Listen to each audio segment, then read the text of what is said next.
Wassalamu ala Rasulillah wa ala alihi wa sahbihi wa walah ma ba'd. Today we're going to do a very important aspect of dua that raises a lot of questions. In a hadith narrated in the Sunan of Ibn Majah, the Prophet sallallahu alayhi wasallam said, لا يزيد في العمر إلا البر ولا يرد القدر إلا الدعاء. The only thing that will increase a person's life is doing good deeds, especially to one's relatives. And the only thing that repels qadar is dua. The only thing that changes Allah's qadar is dua. The same sentiment is found in a number of traditions. For example, in the Sunan of At-Tirmidhi, the Prophet ﷺ made a similar statement, reported a similar statement, لا يرد القضاء إلا الدعاء. Nothing changes Allah's qada other than making dua. In another narration, narrated in the Musnad of Imam Ahmad, the Prophet ﷺ is reported to have said, إن الدعاء ينفع بما نزل وبما لم ينزل فعليكم بالدعاء يا عباد الله. Dua will help you in that which has already happened and that which has not yet happened. Dua will help you. Whatever has happened in the past, make dua, it will help you. And whatever has yet to happen, make dua, it will help you. So I command you, O servants of Allah, to make dua. And in another hadith which has some authenticity issues, some scholars say it's weak, some say it's hasan, but the concept has already been proven in the previous ones. It's in another book called the Mustadrak of Al-Hakim, which is outside of the famous 6 books. There is a narration that says that inna du'a wal qadar, dua and qadar yata'alajani, they are having a fight ma bayna as-sama'i wal ard, the heavens and earth, until the day of judgment. Dua and qadar are fighting which one will win. Sometimes dua overcomes qadar, and sometimes qadar overcomes dua. And sometimes that ma'raka, that debate, lasts until the day of judgment, which means your qadar will not come down, dua will stop it from coming down. Right? So all of these traditions collectively, they tell us a very interesting reality, which raises a lot of questions. And that reality is that dua can and does change what has been predetermined for you. Now, of course, we all believe in qadar. This is one of the fundamental pillars of iman. You all know in the hadith of Jibreel. And Allah subhanahu wa ta'ala says, إِنَّا كُلَّ شَيْءٍ خَلَقْنَاهُ بِقَدَرٍ. We have created everything with qadar. And Allah subhanahu wa ta'ala says, وَكَانَ أَمْرُ اللَّهِ قَدَرًا مَقْدُورًا. Allah's amr, Allah's commands is something that qadar has been done with. There is no changing of qadar. And Allah subhanahu wa ta'ala mentions in the Quran, وَتَمَّتْ كَلِمَةُ رَبِّكَ صِدْقًا وَعَدًا. Allah's commandments and Allah's statements are not going to be changed. So we believe in qadar. And yet we're hearing in these hadith that dua changes qadar. How do we reconcile this reality? Our scholars have commented on these traditions in many different books. The summary of it is as follows. First and foremost, we begin this very complicated discussion with the important disclaimer. Qadar is a mystery whose reality will never fully be understood. We simply have to submit and accept. Qadar is a mystery. It involves Allah's knowledge and Allah's power. And our finite minds can never comprehend Allah's infinite knowledge. So to presume that we will understand qadar is an arrogant presumption.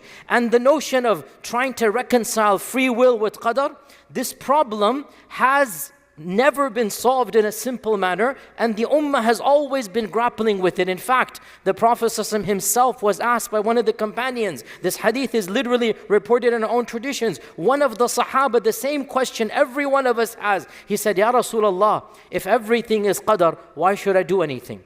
The same question we all ask ourselves, the Prophet ﷺ was explicitly asked it, and he gave a beautiful response. He simply said, you do what you must do, i'malu.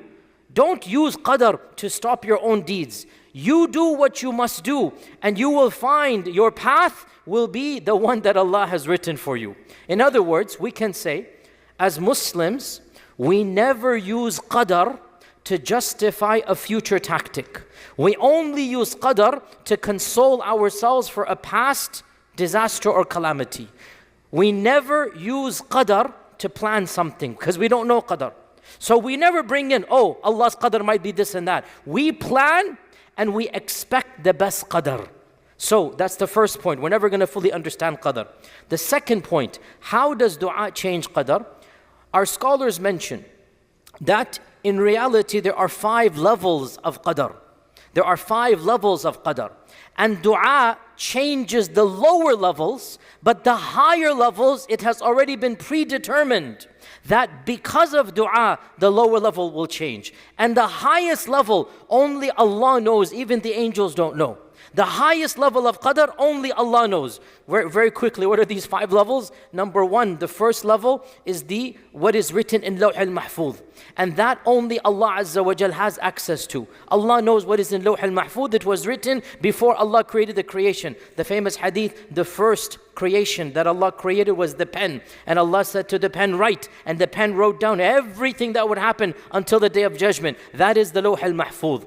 The second level of qadr, it occurred when Allah created our souls on this earth. This is the Yawm al-Mithaq. And that is a famous tradition. We don't have time to go into it. The third level of qadr, it is when our mothers the ruh is blown into our mother's wombs. When we are in our mother's wombs, the ruh comes down, the angel brings the ruh down, and Allah subhanahu wa ta'ala decrees qadr at that point in time. When will this child die? How much will this child earn? Is this child a person of heaven or hell? It is written down when we are in our mother's womb. This is the third level. The fourth level of qadr, Laylatul Qadr. Laylatul Qadr, that's annual qadr. So the third level is the life qadr.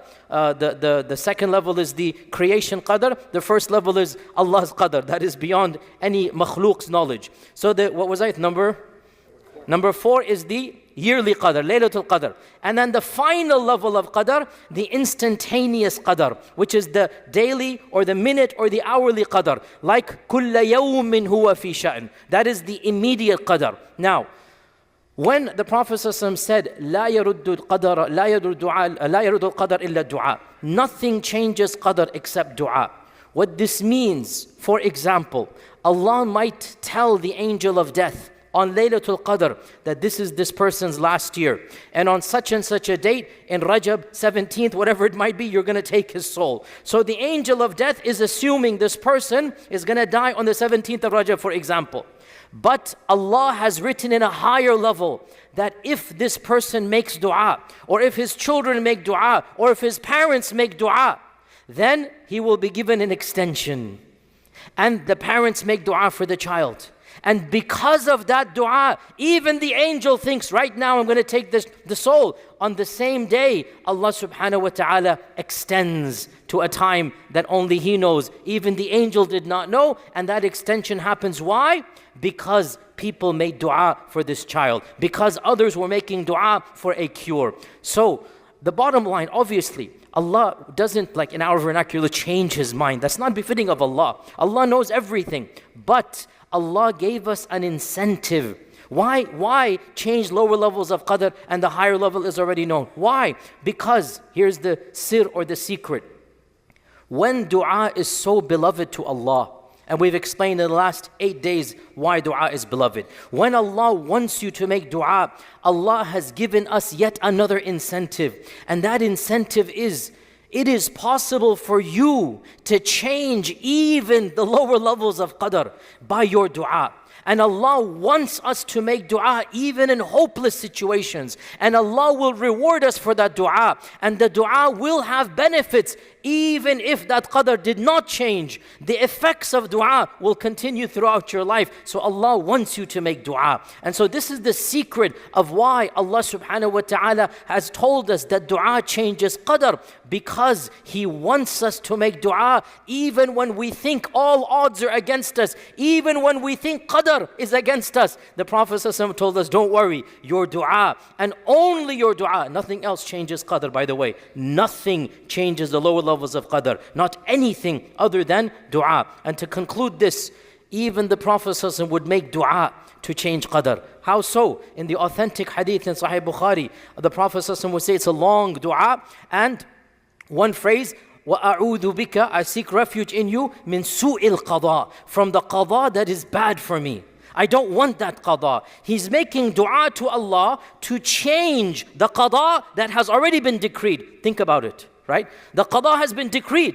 And the Prophet is saying, I don't want it. Oh Allah, get rid of it. This is from the sunnah. We don't want bad qadar. So we want to change the lower levels of qadar for the higher levels, knowing Allah will change it. And only Allah knows. No other makhluk knows. So make dua even when you think qadar might be against you, because those are the lower levels of qadar. Make dua, because the only thing that changes qadar is dua. That's how powerful dua is. And inshallah from tomorrow, we're going to start talking about the etiquettes of dua. Wassalamu alaikum wa rahmatullah.